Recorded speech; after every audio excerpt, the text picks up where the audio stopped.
今回の産業まとめ。行き過ぎた称賛が気持ち悪い。地位アピールで最悪の外交決例。政権支持率をめぐって日本批判。大韓民国政府のウェブサイトでは G7 参加で韓国の地位が向上した、先進国の仲間入りとなったと喜ばしく報じています。大統領府は韓国は G7 首脳会談に2年連続で招待され、特に今年は地域別主導国4カ国だけ少数招待したと特別感を示しています。また、世界的なリーダーである G7 諸国と肩を並べる先進国の仲間入りを果たしたという意味とも説明。全員が並んだ写真で1列目の英国ジョンソン大統領と米国バイデン大統領の間に立ち、存在感を示したとしています。一方で日本の菅首相が2列目の端っこだったともわざわざ付記しました。しかし韓国政府はこの写真を Facebook に、一番左にいた南アフリカのラマポーザ大統領を意図的にカットした写真を掲載。その結果、菅首相が一番隅に写っているように見え、韓国が写真の中心にいるかのように見せていました。当然これは外交決例が過ぎているという指摘を受け、1日経ってから正しい写真を掲載。画像の制作過程でミスがあり修正されたと弁明しました。ムン・ジェイン政権は最近支持率を何とか維持していますが、外交成果をアピールして支持率につなげようとしているようです。一方で韓国メディアなどは、日本側が首脳会談をキャンセルしたことや、D11 に同意しなかったことを挙げ、菅政権が支持率回復のために韓国叩きに出たという分析も出てきています。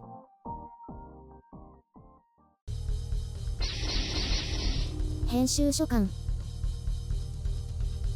今回の概要。自画自賛が気持ち悪い。やってはいけないことをした。韓国に冷たい菅首相。いわゆる喧嘩チャンネルなんかでは、ものすごく曲解した評価がなされているので、私が正面から見て感じたことを話していきます。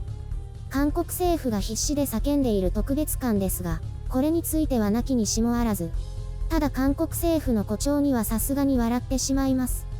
先進国の仲間入りって、今までも自称先進国だったのに今更と思いました。気にしてたのかな？自称だったってこと？ 2 年連続で参加したのでもう G7 メンバーも同然とまでは書いていませんが、G7 の韓国用の席が固定化されたとでも言いたいようです。ちょっとね、韓国政府の称賛の仕方が北朝鮮並みで笑っちゃいますよ。本当に気持ち悪い。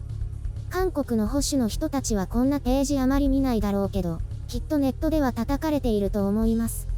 中国政府の自画自賛も気持ち悪いけど、それにも匹敵しますね。ここぞとばかりに韓国の地位を高めたコスプレをしようとしてね、写真を切ったりしてしまいましたね。これ絶対やったらダメなやつ。1列目に5人いたのをカットして、4人にして、いかにも真ん中にいるような演出。Facebook は韓国人保守のコメントで燃え上がって賑やかでした。一時期中国の地方政府の画像加工がひどすぎるなんて話題になりましたけどね。今回のこれは史上最悪レベルですね。平然とこれやるかと驚きました。G7 の写真は権利がはっきりしないので、ホワイトハウスか何かが上げてくれるまでは使えないんです。こんな批判はよそでもやっているのでそこそこにしておきましょう。G7 の拡大についてですが、ベーシックな日本の保守系では拡大しないとしていることでしょう。私は拡大支持派。今の日本以外の6カ国が偏っているのでね。いわゆる欧米諸国だし、いつの時代の権力者かと思いますよ。イタリアはちょっと中国寄りに行ったしね。今は必死で挽回しようとしているけど、アジアは日本だけというのも全然意見が通らなくて、欧米の長いものに巻かれている感じが強いです。G8 はロシアが欧州に嫌われすぎたことと、クリミアを理由に追い出されてしまいましたけどね。そもそもなんで入れたって話でもありますけど。ただ今回の D11 のメンツがいまいち、韓国以外の3カ国が英連邦じゃないですか。またアンバランス感が。なんか韓国を入れるとアジア唯一が薄れるとか、よりによって韓国とかいう意見もありますが、正直私はどうでもいい。そもそもそんなに意識してないしね。どうせ大した発言力ないだろうし、いても全然気にならない。今回みたいな必死のアピールはうざいけど。あと、写真カットが拡散したらどうなるんだろうね。D10でってなるかもしれませんね。アジアはインドいるし、みたいに。メディアも政権寄りのところが多少騒いでいますけど、政府サイトほどではないですね。まあ、韓国政府もよほど嬉しかったんでしょう。というか、政権運営が苦しくて、良いネタがあれば誇張気味に発表してメディアもそれにつられてもらおうということのようです。日本政府が同じようなことやったらさすがに私もちょっと気持ち悪いと思うかな。行き過ぎた自画自賛とか。で、韓国メディアは、もちろん一部ですけど、菅首相が韓国に冷たくすることで支持率を維持したいんじゃないかと考えているようですね。なんていうか、菅首相は安倍さんよりも態度厳しいですよね。韓国に対して。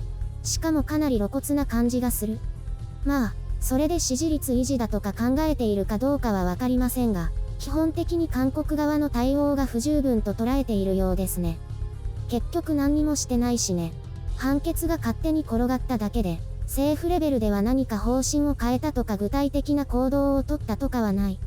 竹島での訓練をよく思わないから首脳会談もキャンセルしたとかも憶測が出ていますが、それもどうなんでしょうね。あれは定期的にやってるし。事前には簡易的なものをやりましょうとしていたのにやらなかった理由は菅首相が話していますが、それでも事前約束を取り消すとはね。やっぱり何もしてないからってことなのかな。それか単に嫌いなのか。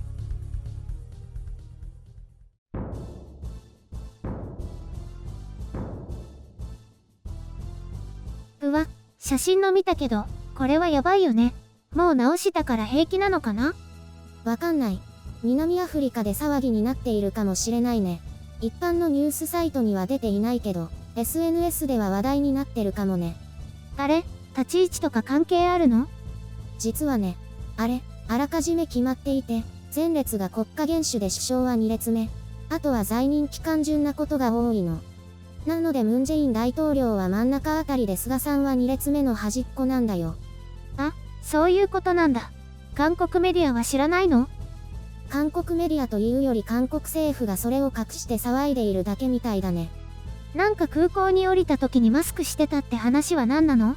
菅さんはしててムンジェインさんはしてなかったとか。それも別に関係ないよ。誰が慎重かどうかだけ。韓国メディアの妄想だよ。そうなの？ちなみに映像によると、集合写真の前後でドイツのメルケル首相はずっとつけてたよ。写真撮るときだけ外してた。あ、そういうもんなんだね。じゃあ気になる人はつけてればいいってだけなんだ。そういうことらしいよ。嘘だとバレない範囲で妄想を膨らませるのもメディアの仕事だからね。ほら、よそでも推測を超えた妄想で書いてるでしょ。それは知らない。見ないから。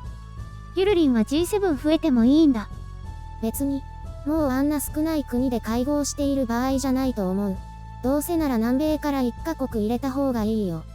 その方がバランス取れるからってこと？そういうこと。ヨーロッパとかはもういらない。もうちょっといろいろな価値観があった方がいいと思う。じゃあ韓国も OK なの？私はそんなにライバル視してないし、別にいても全然構わないけどね。日本の地位が毀損されるとか全然思わない。あ、逆にそういう扱い？喧嘩の人とか意識しすぎだよ。それこそ保守系メディアに扇動されてるんじゃないの？よくわかんないけど、どうでもいいってことだね。少ないより多い方がいい。それだけ。集まれ、白雪姫のてんこ盛り。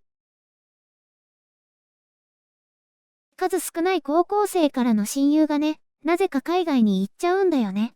短期間じゃなくて、もう戻ってこないつもりだと思う。へえ、じゃあそのうち白雪さんも。私は日本が大好きだから、それはないな。今は海外の友達とも LINE で近くにいるみたいに話ができるよね。昔は考えられなかったけどね。それでね、数年前にフランスに住んでいる友達に会いに行ったことがあるんだ。もちろん日本からフランスまで一人で行ったんだよ。飛行機は12時間くらいかかったけど、楽しかったよ。映画見たり、お料理やワイン飲んだり、あとはずっと寝てた。長く感じなかったな。いい席だったの？私は格安航空のしょぼい席での7、8時間で死にそうになったよ。普通のエコノミーだよ。パリの空港で友達と数年ぶりに再会した時は嬉しかったな。パリジェンヌになった気分だった。へえ、ヨーロッパは行ってみたいな。遠くてだるいけど。でも冬に行ったから凍りつくように寒かったよ。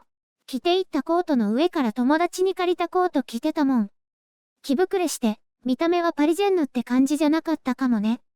田舎っ子だろうね。パリの思い出はね、2つあるんだ。フランスパンが美味しかったこと。フランスパンをあまり美味しいと思ったことなかったから衝撃だった。フランスの小麦は日本や北米のとは全く違うからね。私もフランスの小麦の味は好きだな。さすがオタクっぽいね。もう一つの思い出はね、コーヒーが飲めなかったこと。あ、普通のコーヒーがね。まずいってこと？それとも売ってないの？コーヒーを注文するとなぜかエスプレッソが出てくるの。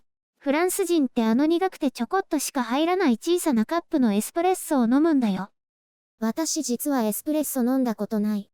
それは自慢になるのかな？しかもね、グラニュー糖らしきお砂糖をたっぷり入れて、それを2口で飲むの。苦そう。って苦いの？飲んだ？全然美味しくなかったよ。飲めない。って言ったらね、砂糖をたっぷり入れてドロドロにして飲むんだよって教えてくれた。やってみたらね、甘って強烈だった。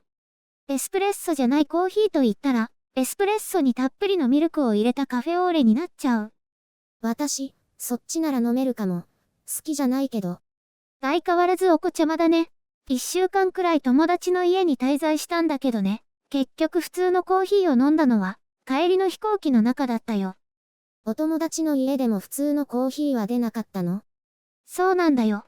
まさかコーヒーを持っていくべきだったとはね。ただ、飛行機のコーヒーは格別で、コーヒーってこれだよね。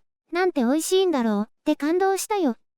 というわけで、フランスの思い出は美味しいフランスパンと、飲めなかった普通のコーヒー。あはは。もったいない旅のように聞こえるけど、